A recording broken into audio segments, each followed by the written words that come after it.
ngibonga ke bazalwane uNkulunkulu owangisiza ngoJesu ukuthi alethe uJesu azoba inhlawulo yezono zami.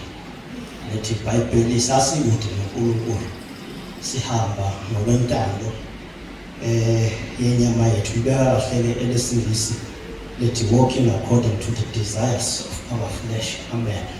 So uJesu wangithanda bazalwane, wangihawukela. Into ke eyenza ukuthi ngifike la nami bazalwane ngasi, kodwa ke ngayithuka nami sengikhona la ekhaya. But sengifikile ke ngabuza ukuthi uNkulunkulu ngizokwenza. Amen. Bawunenhloso bazalwane ukuthi ngigcine ngifikile la ekhaya. But ke ngenxa yamaqiniso ayikhuluma kunezambulo bazalwane engayithola ukuthi mhlawumbe ngiqala usizwa ngaze ngisizwe. Amen. Futhi za confirma ukuthi uNkulunkulu bazalwane unohlelo lwakhe. So kukhona izwi elithi ukhuluma uPaul ukuthi njengengcebo yokwakha ngasibeka isisekelo ufuna wakha aqaphele ukuthi wakha kanjani. So ngesikhathi ke ngifikile la ngabona isisekelo esibekiwe phakathi kwale ndawo. Ngase ngibona ukuthi nembala uNkulunkulu ufuna ukuthi nibele bazalwane. So ke ngihlonipha indoda kaNkulunkulu ngiyimfihlo eyiphethe cishe bazalwane akuba umntana ngokusho ngoba umntana bazalwane ngagana ngo-2010. Futhi ke bazalwane uNkulunkulu wenza ukuthi ngihlale kahle emzini wami ngokuthula. Amen. Bawufuna ukubona umuntu osizwe uNkulunkulu eyintweni eziningi bazalwane. uNkulunkulu ngisizile bazalwane, akaze kubelula endleleni kodwa uNkulunkulu ngisizile ngenqasekele ngasithola kwenza ukuthi ke bazalwane ngihlale kahle kwami nabantwana bami.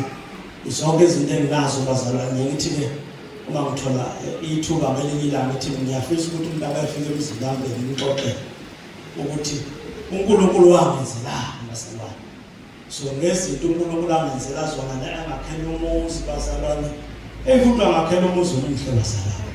Uma ungambuza ukuthi ngawakha ngani bazalwane ngiyakutshela, but ngihlala umuzi kaprincipal engawakhela uNkulunkulu.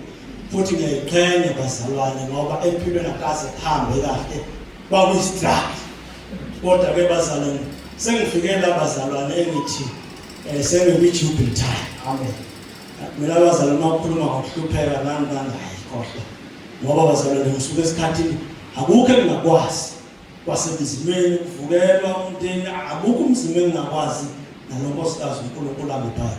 Kodwa ke namhlanje bazalwane ngithi ngoba sengishaya ngesisu ngisijabule ukuthi Nkosi sengiyabusa ngoba indaba yokuhlupheka nje nokusokola bazalwane sayikhuluma. But ke ngibonga uNkulunkulu ukuthi ekugcineni angihlanganiselane nebandla bazalwane. Angingacabangi ukuthi ngiyohlangana nalabo bazalwane futhi kwakungekho emaplani nami. uNkulunkulu wangifaka bazalwane, wangibamba ngekhanda ukuthi angihlale ukuthi ngiyahamba. So ke lithi ke let thy will be done. Amen. Just bless you.